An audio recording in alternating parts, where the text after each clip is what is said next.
सत संगत जी प्यार नाल कहना शब्दी बाणी नूं भी सुन रहे ने, चाहे वो गीत रूप च या स्पीच रूप जो भी उन्हां दा माध्यम रहा है, तां गल एक ही, इशारा एक ही, जो भी ये निरंकार परमात्मा ये हमारे अंग संग बसता है और हम सब उसकी अंश हैं। तो कैसे ये जो अभी हमने अवतार बानी का ये जो शब्द अभी सुना भी, जिस पे अभी और भी विचार होंगे, तो ये पंक्ति में कि ये अगर सात संगत की महिमा के ऊपर है कि कैसे अगर ये सात संगत में अगर हम आते हैं तो हमारे चेहरे पे ये जो नूर है, सिर्फ अगर हम उदाहरण ये देखें कि काफ़ी बार हमें कोई ऐसे सज्जन मिल जाते हैं कि उनका हमें चेहरा देखकर ही, चाहे उनसे बात भी ना की हो, तो भी ऐसे लगता है कि इनका अंदर कुछ अलग है और उनका चेहरा जो इतना ऐसे नूर उसमें से निकल रहा होता है। तो वो जो है बात की कैसे सात संगत की ही महिमा है कि किस तरह अगर हम संगत आते हैं, जो सारे यहाँ ये अमोलक वचन सुनने को मिलते हैं, तो वो जब हम अपने जीवन में उतारते हैं, वो एक एक शब्द को एक एक कर्म में ढालते हुए, तो अपने आप वो जो मन में चैन आता है, ये चेहरे पे एक सहज भाव होने की वजह से एक ये जो नूर आता है कि हर पल ये जो आनंद की अवस्था होती है उसको प्राप्त कर लेते हैं। हाँ जी। साध दी संगत कर ले बंदे, मैल दिलां दी दूर करे। तो यही जो सात संगत में हमारी सिखलाई होती है, हमारे को सिखाते हैं कि मन में हमें किसी के लिए भी एक ऐसे भाव नहीं रखने जो पहले तो हमारे ही मन को दूषित करेंगे, और बाद में जो हम भाव रखते हैं दूसरे के लिए, तो उस तक भी पहुंचने पर वो इतना उसका इम्पैक्ट जो होता है कि अपना मन तो गंदा किया ही, उसको वो शब्द भी कड़वे बोले और आगे उसको भी वो जो सुनने वाला है आगे व्यक्ति, उसके ऊपर भी वो जो उसके मन को बाद में ठेस पहुंचेगी। तो हम जितना संगत में आएंगे, ये हम इन कमियों से दूर उतना रहेंगे। हाँ जी। साध दी संगत कर ले बंदे, दुख दलिदर होवन दूर। ये जिंदगी में ये जब अब तक हमारा जीवन है, ये उतराई चढ़ाई तो आती ही रहनी है, तो फिर ऐसा क्यों कहा जा रहा है कि दुख दूर होगा? ये सिर्फ इसलिए कि ये जब हमें ब्रह्म ज्ञान मिल जाता है, हमें अपना असली पहचान अपनी समझ आ जाती है, ये प्रभु परमात्मा निरंकार हमारे चारों ओर है, ये एहसास हर पल जब रहता है, तो उसके बाद हम जब मान लेते हैं कि ये निरंकार पूरा है, इसका किया सब पूरा है, तो अगर ये हमारी जहाँ ज़िंदगी है, चाहे हमारे मटीरियलिस्टिक रूप में या स्वस्थ रूप में या कोई भी ऐसी चीज़ जो हमें उस समय लग रही हो कि हमारे ये अनुकूल नहीं है, तो भी इसमें भी उस सिचुएशन के अंदर भी हमें ये पता है कि तेरा किया सब पूरा है, तो उस समय यही भाव होते हैं कि चाहे ये सिचुएशंस हमारे अकॉर्डिंग नहीं है, पर ये निरंकार की दी गई घड़ियां हैं, ये सिचुएशंस हैं, तो ये भी बिल्कुल ही ठीक हैं, क्योंकि जो निरंकार ने दिया है सब उसमें शुक्राना भाव, वो जैसा भी सिचुएशन है वो हमारे लिए उस समय वो बिल्कुल बहुत अच्छी सिचुएशन है। हाँ जी। साध दी संगत कर ले बंदे, जांदा रहेगा मान गरूर। तो संगत में हम जितना आते हैं, हम अपने विकारों के ऊपर काम कर सकते हैं। वो बातें ये एक तरह से जो मोती हैं इस इतने बड़े तालाब में, वो उसको चुन चुन के जिसमें एक एक मोती की वैल्यू इतनी आ रही है, तो मन से हमारे जो भी खामियां हैं वो सब दूर हो जाती हैं, और सिर्फ ये अच्छे भाव ही जो ये सब संत महात्माओं के साथ जो आप सब ब्रह्म ज्ञानी यहाँ बैठे हैं,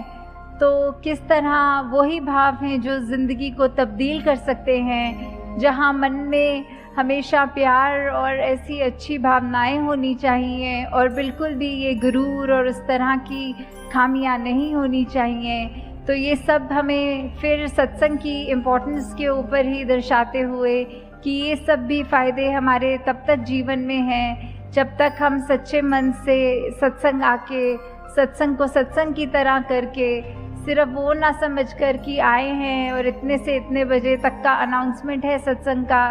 तो आए बैठे सुने चले गए, पर वो सब हमें अपनी लाइफ में इम्प्लीमेंट करना है। जब तक सुनकर उनको कर्मों में नहीं ढालेंगे, अपनी सोच को नहीं बदलेंगे, तब तक वो शब्द सिर्फ शब्द तक ही रह जाएंगे। हाँ जी। साध दी संगत कर ले बंदे अण डिठा रब पाएगा। तो जब हम ये संतों के बीच में विचरण कर रहे हैं अपना ये संगत में,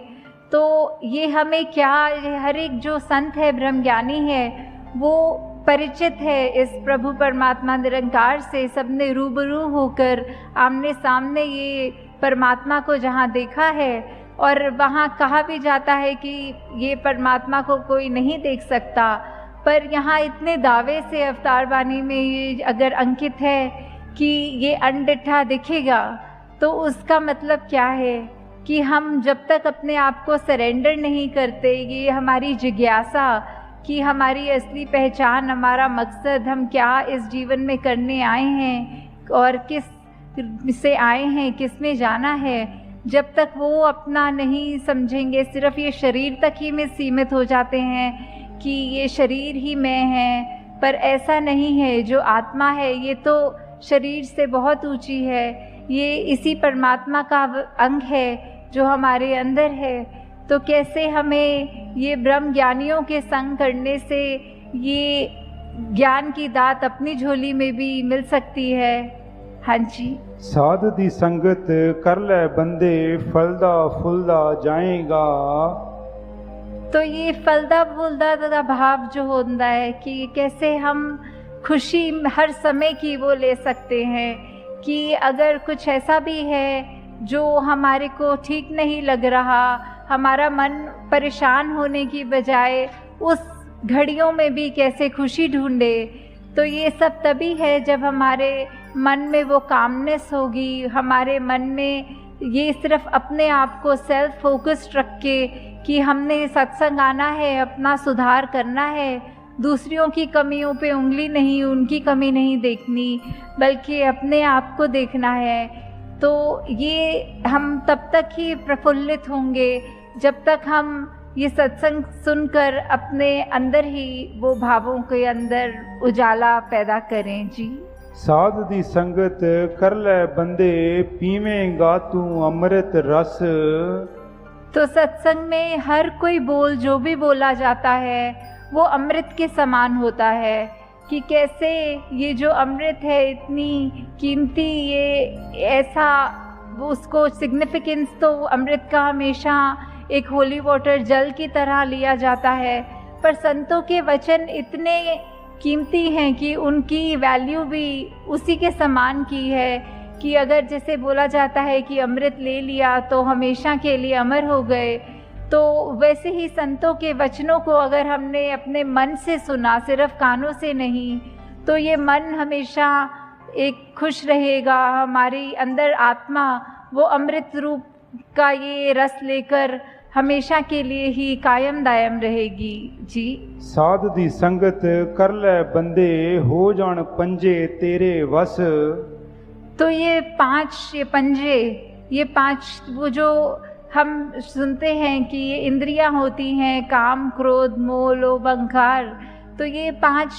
हमारे ऊपर कैसे कभी कभी हावी हो जाती हैं। किसी ने अगर कुछ कह दिया, थोड़ा सा भी तारीफ कर दी, तो वो मन में अहंकार आ जाता है। कभी तो उस एक्सटेंट तक भी आ जाता है कि वो इतना सूक्ष्म होता है, हमें पता तक नहीं लगता कि कैसे हमारे अंदर किसी की तारीफ ना भी करे हुए हमें अपना गुण कोई खुद ही अगर रियलाइज़ हो जाता है तो वो हमारे जैसे बोलते हैं सर पे चढ़ जाती है बात, कि कैसे वो धीरे धीरे वो हमारा अहंकार का रूप ले लेता है। वैसे ही अगर किसी ने कुछ अगर बोल दिया जो हमें पसंद नहीं आई बात, तो हमारा मन कैसे क्रोधित हो जाता है। ऐसे ही ये बाकी भी जो जिक्र हुआ पांचों का,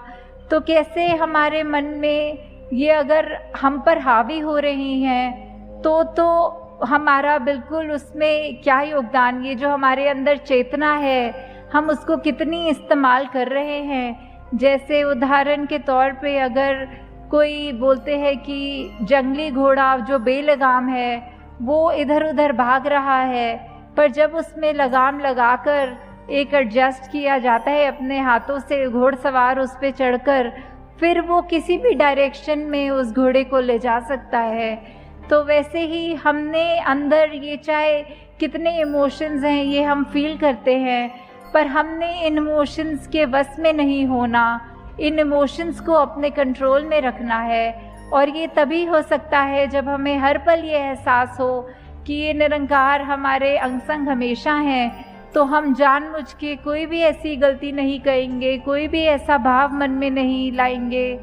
जो हमको ऐसा हावी हो जाए कि हम वो जानवर रूप ले लें। एक इंसान के शरीर में होके मनुष्य तन जो इतने दुर्लभ होता है, उसके बावजूद अगर हम ऐसे अपने अंदर डाल देते हैं, ये इनको हावी होने देते हैं, तो ये हमेशा ये एहसास रहे, ये भय रहे कि ये परमात्मा ने जिसने हमको ये शरीर बख्शा है, इसकी सोच, इसके इमोशंस जो बच्चे हैं, वो हम नेगेटिव की बजाय अपने आप को एक पॉजिटिविटी की तरफ ले जाएं। जी। साध दी संगत कर ले बंदे कायम दिल दा पारा रहे। तो वही टेम्परामेंट की बात आ रही है, ये पारे की बात, कि कैसे कभी भी हमारा किसी स्थिति में जब देखकर हमारे अनुसार वो नहीं चल रही होती, तो मन इतना तंग हो जाता है कि फिर हमको अपने बोलों पे भी कंट्रोल नहीं रहता, हमारे दिमाग में इतना गुस्सा भर जाता है कि हम अपने बिल्कुल चैन गवा देते हैं और दूसरों को भी कठोर वचन बोल देते हैं। तो इस पारे को कैसे कंट्रोल करना है, वो जो सहज भाव की बात की, चाहे ये बैलेंस्ड अप्रोच हो एकदम, कि स्थिति वही बात जैसे पहले भी दासी कह रही थी कि कोई भी घटना हो रही हो हमारे साथ, कैसी भी सिचुएशन हो, तो भी एक रस ये अपने आप को बिठाकर कि मन में कि कोई बात नहीं, हमें दुख में बहुत दुखी नहीं होना और सुख में बहुत खुशी नहीं लेनी। तो किस तरह ये अपने आप को कंट्रोल की बात नहीं है, ये वो अवस्था का जिक्र हो रहा है कि सहजता, जैसे एक नदी है वो अपने आगे अगर पत्थर भी आ रहे हैं तो अपने आप को ऐसे वो पानी टर्न कर लेता है कि ऑब्स्ट्रक्शंस हैं, पर पता है कि बहना तो नीचे की तरफ ही है, ये विनम्र होकर बहना है, वो उसका एक पाथ है। तो वो उस कठिनाई देखकर उस पे वो नहीं कहना कि अब आगे एक रुकावट है, इतना बड़ा पत्थर है, तो अपने आप को मोल्ड करना, वो बात की सहज अवस्था का जिक्र कि ये कैसे हमने कुछ भी हो अपने आप को ये इस तरफ इंक्लिनेशन नहीं रहनी कि हमारे को नेगेटिव होना है, बल्कि कोई दूसरा सोल्यूशन देख के अपने रिएक्शंस को चैनलाइज करके एक पॉजिटिविटी की तरफ आना है। हाँ जी। अवतार मिले जे साधु पूरा मन नाहे आवारा रहे। तो कैसे ये जो मन की अवस्था की बात है कि कैसे हम पल पल में हमारा मन भटकता रहता है। कभी हम अगर कहीं होते हैं, काफ़ी लोग, कभी हम अपने घर परिवार में भी किसी से बात करते हैं तो एकदम बात करते करते ख्याल ही कहीं और चला जाता है और फिर एकदम ऐसे झटका लगता है जब अगर कोई पूछता है कि आप सुन भी रहे हो मेरी बात की नहीं, तो एकदम पता लगता है कि हम चाहे फिजिकली उस कमरे में हैं, उस व्यक्ति से बात कर रहे हैं, पर हमारा ध्यान भटक गया, हम कहीं और ही अपने वो चले गए। तो ऐसे ही ये जो मन है ये भी किसी भी डायरेक्शन में कभी कहीं पे जब होता है तो कुछ और सोचने लगता है, कुछ और करने लगता है। ये वो चैन, ये सुकून उस समय उस मन से वो गायब होता है। तो कैसे सत्संग के माध्यम से ये साधु का जो संग है, आप सब महात्मा जो इतने उस कोटि के हैं उच्च, तो ये निरंकार सबके अंदर जहाँ बस रहा है, जब हम जितने ज़्यादा इंटरैक्शंस अपने, जैसे बोलते हैं संगत का असर, ये संगत से हमने ग्रहण करनी है पॉजिटिविटी, और वहीं से हमने अपने मन को भी काबू में रखना है, क्योंकि जब तक हम अपने मन पे काबू रख रहे हैं, अपने सोच विचार को ठीक रख रहे हैं, तभी हमारे आत्मा पे भी उसका वही इम्पैक्ट आना है। तो हमने अपने मन को उस तरह कभी आवारा नहीं होने देना, और इस तरह के अपने आप को वो भाव रखने हैं कि चाहे जो भी हो हमारे साथ, हमें सिर्फ़ और सिर्फ ये रखकर मन में कि हमारे को अपनी असली पहचान मिल गई, हमारे अंदर जो गुण हैं, जो सदैव से इस संदर्शनकारी मिशन की आज जहाँ 90 वर्ष भी हो गए हैं, तो वो जो एक भाव है सिखाने के कि एकत्व का भाव, ये वननेस का भाव, यूनिवर्सल ब्रदरहुड का भाव, कि कैसे हमारे शरीर चाहे किसी भी रंग के हैं, चाहे कहीं पे भी जन्म लिया है, तो वो एक बायसनेस नहीं आनी चाहिए। ये कोई भी ऊंचा कोई भी नीचा नहीं है, सबके अंदर वही परमात्मा है, एक ही पेडेस्ट्रियल पे हम खड़े हैं। तो कैसे हमने भेदभाव वो नहीं करने हैं, सब अपने ये परमपिता परमात्मा अपना, तो परमात्मा की सारी रचना भी उसी समान एक ही पेडेस्ट्रियल पे। तो कैसे हमने हमेशा यही भावों को कायम रखना है कि हम कोशिश करके जितना भी हो सके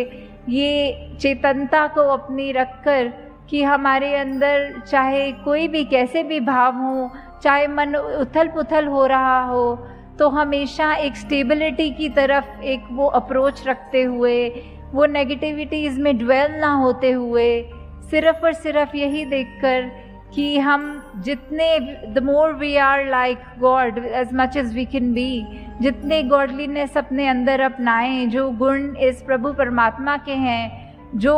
वही गुण हम अपने अंदर जितने भर सकें, बिकॉज़ वो बात वही आती है कि हम एक स्पिरिचुअल बीइंग्स हैं जो एक ह्यूमनली एक्सपीरियंस ले रहे हैं। तो सिर्फ ये शरीर के अंदर आके भ्रमित हो गया ये आत्मा भी कि सिर्फ शरीर तक ही ये कायम है, जबकि उसकी असली पहचान तो बहुत ही एलिवेटेड है। शरीर ने तो एक दिन ख़त्म हो जाना है, पर ये आत्मा का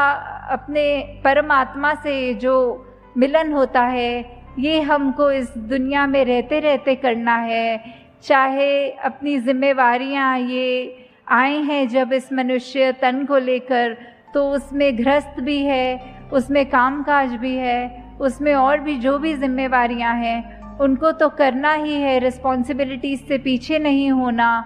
पर साथ ही साथ ये याद रखना है कि हमारी प्रायोरिटी क्या है, ये हमने जन्म क्यों लिया है, हमने अपनी आत्मा को रिफ़ाइन करना है। ठीक है, शरीर का जहाँ ध्यान रखना है वो तो रखना ही है कि ये परमात्मा ने जो शरीर हमको बख्शा है, तो वो चाहे एक्सरसाइज का फॉर्म करे या जैसे भी, कि हमें अपने उस तन को जितना एक्टिव रखेंगे उतना ही हम वो जस्टिस कर पाएंगे कि ये हमको मिला है बीमारियों से दूर रह के। फिर भी असल बात ये है कि आत्मा का ही ये सारा खेल है, तन ने तो एक दिन ख़त्म हो जाना है। पर जब तक हमारा ये लाइफ स्पैन है, हम क्या कर रहे हैं उस तन के साथ,